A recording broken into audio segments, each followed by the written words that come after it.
ದೇಶದಲ್ಲಿ ಒಂದಾದ ಮೇಲೆ ಒಂದು ದುರಂತಗಳಾಗ್ತಾ ಇದೆ. ಮೊನ್ನೆಯಷ್ಟೇ ಏರೋಪ್ಲೇನ್ ದುರಂತ, ಅದಾದ್ಮೇಲೆ ಹೆಲಿಕಾಪ್ಟರ್ ದುರಂತ ನೀವು ಕೇಳಿದ್ರೆ, ಈಗ ಮಹಾರಾಷ್ಟ್ರದ ಪುಣೆಯಲ್ಲಿ ಸೇತುವೆ ಕುಸಿದು 6 ಜನ ಸಾವನ್ನಪ್ಪಿದ್ದಾರೆ. ಸೇತುವೆ ಕುಸಿದು ನೀರಿನಲ್ಲಿ 25ರಿಂದ 30 ಪ್ರವಾಸಿಗರು ಕೊಚ್ಚಿ ಹೋಗಿರುವಂತಹ ವಿಚಾರ ಗೊತ್ತಾಗ್ತಿದೆ. ಭಾನುವಾರ ಹಿನ್ನೆಲೆ ಭಾರೀ ಸಂಖ್ಯೆಯಲ್ಲಿದ್ದಂತಹ ಪ್ರವಾಸಿಗರು, ಇದುವರೆಗೆ 6 ಪ್ರವಾಸಿಗರ ಮೃತದೇಹ ಪತ್ತೆಯಾಗಿದೆ. ಉಳಿದವರಿಗಾಗಿ ಈಗ ಶೋಧ ನಡೀತಿದೆ. ಸಂಪೂರ್ಣವಾಗಿ ಕುಸಿದು ಬಿದ್ದ ಹಳೆಯ ಕಾಲದ ಸೇತುವೆ ಸ್ಥಳಕ್ಕೆ ಪೊಲೀಸರು, ರಕ್ಷಣಾ ಸಿಬ್ಬಂದಿ ದೌಡಾಯಿಸಿದ್ದಾರೆ.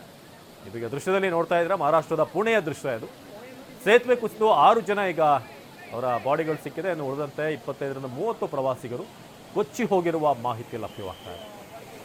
ಆರಂಭದಲ್ಲಿ ಹೇಳಿದ ಹಾಗೆ ಅಹಮದಾಬಾದ್ನ ವಿಮಾನ ದುರಂತ, ಅದರ ಬೆನ್ನಲ್ಲೇ ಹೆಲಿಕಾಪ್ಟರ್ ಕ್ರ್ಯಾಶ್ ಆಗಿದ್ದು, ಇದೀಗ ಮತ್ತೊಂದು ದುರಂತದ ಸುದ್ದಿ ಮಹಾರಾಷ್ಟ್ರದಿಂದ ಬರ್ತಿದೆ.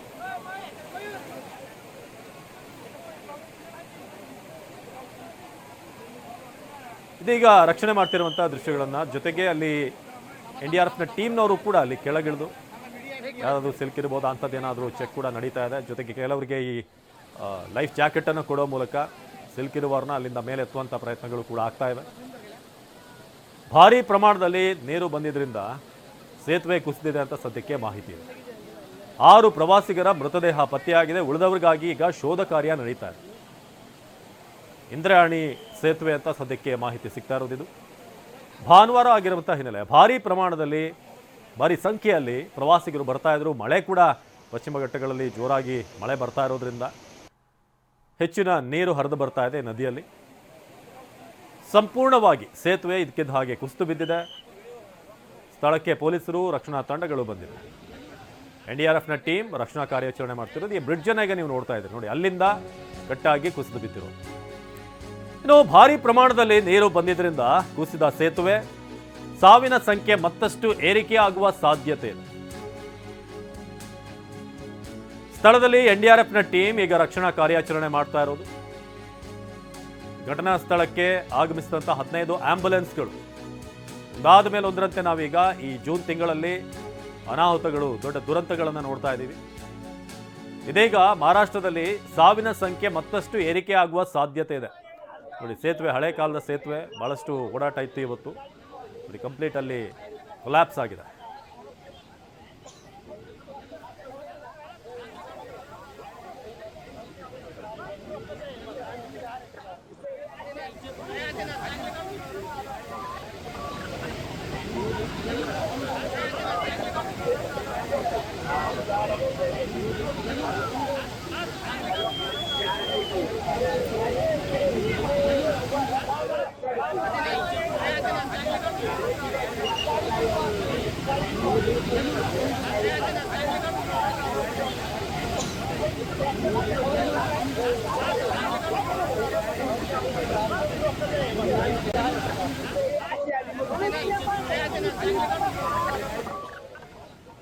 ನೀವೀಗ 2 ದೃಶ್ಯಗಳನ್ನು ನೋಡ್ತಾ ಇದ್ದೀರಾ. ಒಂದು ಇಂದ್ರಾಯಣಿ ಸೇತುವೆ, ಅಲ್ಲಿ ಕುಸಿದು ಬಿದ್ದಿರುವಂತಹ ದೃಶ್ಯವನ್ನ, ಮತ್ತೊಂದು ಕಡೆ ರಕ್ಷಣಾ ಕಾರ್ಯಾಚರಣೆ, NDRFನ ಟೀಮ್ ಹಾಗೆ 15ಕ್ಕೂ ಹೆಚ್ಚು ಆಂಬ್ಯುಲೆನ್ಸ್ಗಳನ್ನು ಅಲ್ಲಿ ಕಳಿಸಲಾಗಿದೆ. 6 ಮಂದಿಯ ಮೃತದೇಹವನ್ನು ಹೊರ ತೆಗೆಯಲಾಗಿದೆ. ಇನ್ನೂ 25ರಿಂದ 30 ಮಂದಿ ಕೊಚ್ಚಿ ಹೋಗಿರುವಂತಹ ಸಾಧ್ಯತೆ ಇದೆ. ಯಾಕಂದ್ರೆ ನದಿಯ ರಭಸ, ನೀರಿನ ರಭಸ ಇದೆಯಲ್ಲ, ಅದು ಬಹಳ ಹೆಚ್ಚಾಗಿತ್ತು. ಬಿದ್ದ ಕೂಡಲೇ ಕೆಲವರು ಆ ನೀರಲ್ಲೇ ಕೊಚ್ಕೊಂಡು ಹೋಗಿದ್ದಾರೆ. ಸುಮಾರು ಎಷ್ಟು ಕಿಲೋಮೀಟರ್ ಹೋಗಿದ್ದಾರೆ ಏನು ಸದ್ಯಕ್ಕೆ ಗೊತ್ತಾಗಬೇಕಾಗಿದೆ. ನೀವು ಮತ್ತೊಂದು ದೃಶ್ಯವನ್ನು ನೋಡ್ತಾ ಇದ್ರೆ, ಅಲ್ಲಿ ಒಬ್ಬರು ಬದುಕುಳಿದವ್ರನ್ನ ಅಲ್ಲಿ ಬಂದು ಮಲಗಿಸಿರುವಂಥದ್ದನ್ನು ನೋಡ್ತಾ ಇದ್ರೆ, ಮಹಿಳೆಯೊಬ್ಬರು, ಅವರು ಕೂಡ ಸೇತುವೆ ಮೇಲಿದ್ದರು. ಆದರೆ ಎಕ್ಸಾಕ್ಟ್ಲಿ ಈ ಸೇತುವೆಯ ಮಧ್ಯಭಾಗದಲ್ಲಿದ್ರಲ್ಲ, ಕುಸಿಯುವಂಥ ಸಂದರ್ಭದಲ್ಲಿ ಅವರೆಲ್ಲ ಕೊಚ್ಕೊಂಡು ಹೋಗಿದ್ದಾರೆ. ಏನೋ ಆಲ್ಮೋಸ್ಟ್ ಆ ಕಡೆ ಈ ಕಡೆ ಎಣ್ಣಲ್ಲಿದ್ದವರು ಹೇಗೋ ಆ ರಾಡ್ಗಳನ್ನು ಹಿಡ್ಕೊಂಡು ಬಚಾವ್ ಆಗುವಂಥ ಪ್ರಯತ್ನ ಪಟ್ಟಿದ್ದಾರೆ. ಈಗ ಸಿಲುಕಿರುವಂಥ ವ್ಯಕ್ತಿ ರಕ್ಷಣೆಗೆ NDRFನ ಟೀಮ್ ಹರಸಾಹಸ ಪಡ್ತಿರೋದು.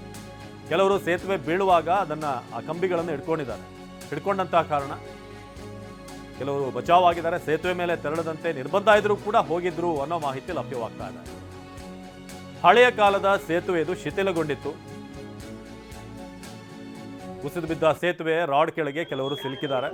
ಅವ್ರನ್ನ ಈಗ ನಾಜೂಕಾಗಿ ಅಲ್ಲಿಂದ ಒಂದ್ ಕಡೆ ನೀರು ಕೂಡ ರಭಸವಾಗಿ ಹರಿತಾ ಇದೆ. ಹಾಗಾಗಿ ಇಳಿಯೋ ಹಾಗೂ ಇಲ್ಲ.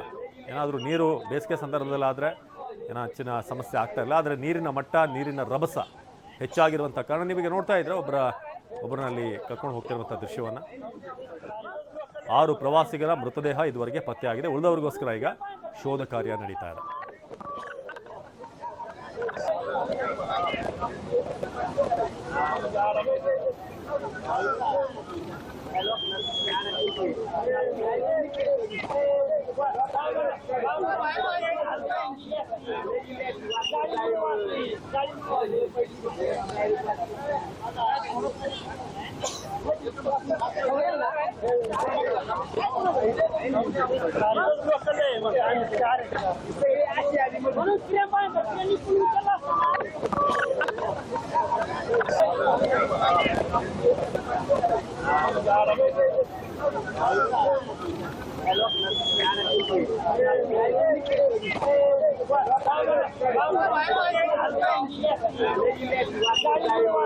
त्याबद्दल बोलणं हे योग्य ठरणार नाही. पूर्ण माहिती याची मिळाल्यानंतर याच्यावर आपल्याला माहिती देता येईल.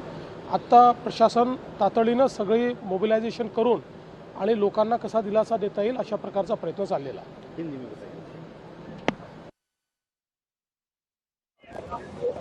ಈಗ ದೇವೇಂದ್ರ ಫಡ್ನವೀಸ್ ಅವರ ಮಾತನ್ನು ಕೂಡ ಕೇಳ್ತಾ ಇದೆ. ಅಂದರೆ ಈಗ ಸದ್ಯಕ್ಕೆ ರಕ್ಷಣಾ ಕಾರ್ಯಾಚರಣೆ ಹೇಗೆ ನಡೀತಾ ಇದೆ ಏನು, ಮಹಾರಾಷ್ಟ್ರದ ಪುಣೆಯಲ್ಲಿ ಈಗ ಸೇತುವೆ ಕುಸಿತಿರೋದ್ರಿಂದ ಬೇಕಾದಂಥ ಎಲ್ಲ ಸೌಲಭ್ಯಗಳನ್ನು, ಆಂಬ್ಯುಲೆನ್ಸ್ಗಳನ್ನು NDRFನ ಟೀಮ್ ಎಲ್ಲರೂ ಕೂಡ ರೀಚ್ ಔಟ್ ಆಗಿದ್ದಾರೆ. ಸೇತುವೆ ಕುಸಿತ ಘಟನೆ ದುರದೃಷ್ಟಕರ. ಮಹಾರಾಷ್ಟ್ರ ಸಿಎಂ ದೇವೇಂದ್ರ ಫಡ್ನವೀಸ್ ಹೇಳಿಕೆ, ಈ ಘಟನೆ ಆಗಬಾರ್ದಾಗಿತ್ತು, ದುರದೃಷ್ಟಕರ. ಸ್ಥಳಕ್ಕೆ ಏನೇನು ವ್ಯವಸ್ಥೆಗಳನ್ನು ಮಾಡಬೇಕಾಗಿದೆಯೋ ನಾವೀಗ ಲೈವ್ ದೃಶ್ಯಗಳನ್ನು ನೋಡ್ತಾ ಇದ್ದೀವಿ. ಅಲ್ಲಿ ರಕ್ಷಣಾ ಕಾರ್ಯಾಚರಣೆ ನೋಡಿ, ಕೆಲವರು ಆ ರಾಡ್ಗಳನ್ನು ಹಿಡ್ಕೊಂಡು ಹೇಗೋ ಅಲ್ಲಿ ಸಿಲುಕಿದ್ದಾರೆ. ಅದು ಕಬ್ಬಿಣದ ಸೇತುವೆ ಆಗಿರುವಂಥ ಕಾರಣ ಸುತ್ತ ಕವರಿತ್ತು. ಸೊ ಅದನ್ನು ಹೇಗೂ ಹಿಡಿದು ಬಚಾವ್ ಆಗೋಕ್ಕೆ ಕೆಲವರು ಪ್ರಯತ್ನ ಪಟ್ಟಿದ್ದಾರೆ. ಅವರು ಬೆಂಡ್ ಆಗಿರೋದ್ರಿಂದ, ಬೀಳುವಂಥ ಸಂದರ್ಭದಲ್ಲಿ ಸ್ವಲ್ಪ ಟ್ವಿಸ್ಟ್ ಆಗಿರೋದ್ರಿಂದ ಅದರಿಂದ ಹೊರಗಡೆ ತೆಗೆಯುವಂಥದ್ದು ಕೂಡ ಭಾಳ ನಾಜೂಕಾಗಿ, ಯಾಕಂದರೆ ಆ ಬಂಡೆ ಕಲ್ಲೇನಿದೆ ಅದು ಕೂಡ ಅಲ್ಲಿ ಸ್ಲಿಪ್ ಆಗ್ತಾ ಇರುತ್ತೆ. ಹಾಗಾಗಿ ಭಾಳ ನಾಜೂಕಾಗಿ ಅವ್ರನ್ನ ಹೊರಗಡೆ ತೆಗಿಬೇಕಾಗಿದೆ. ಕೆಲವರು ಅಲ್ಲಿ ಸಿಕ್ಕೇ ಇಲ್ಲ, ಕೊಚ್ಕೊಂಡು ಆ ನೀರಲ್ಲೇ ಕೊಚ್ಚಿ ಹೋಗಿದ್ದಾರೆ. ಅವ್ರನ್ನ ಹುಡುಕುವಂಥ ಕೆಲಸ ಕೂಡ ಆಗಬೇಕಾಗಿದೆ. ಹೀಗೆ ಒಂದು ಸೇತುವೆ ಕುಸಿತಿರೋದ್ರಿಂದ ಸುಮಾರು ಸದ್ಯಕ್ಕಿರುವಂಥ ಮಾಹಿತಿ ಪ್ರಕಾರ 6 ಮಂದಿ ಬಾಡಿ ಸಿಕ್ಕಿರೋದು. ಆದರೆ 25ರಿಂದ 30 ಪ್ರವಾಸಿಗರು ಕೊಚ್ಚಿ ಹೋಗಿದ್ದಾರೆ ಅಂತ ಸದ್ಯಕ್ಕೆ ಇನ್ಫಾರ್ಮೇಷನ್ ಬರ್ತಾ ಇದೆ.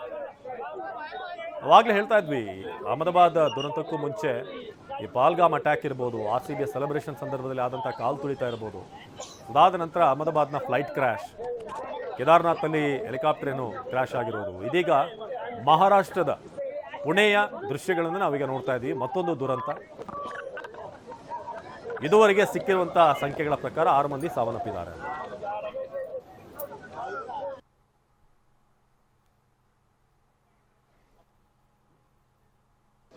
जे आहेत ते या दुर्घटनेत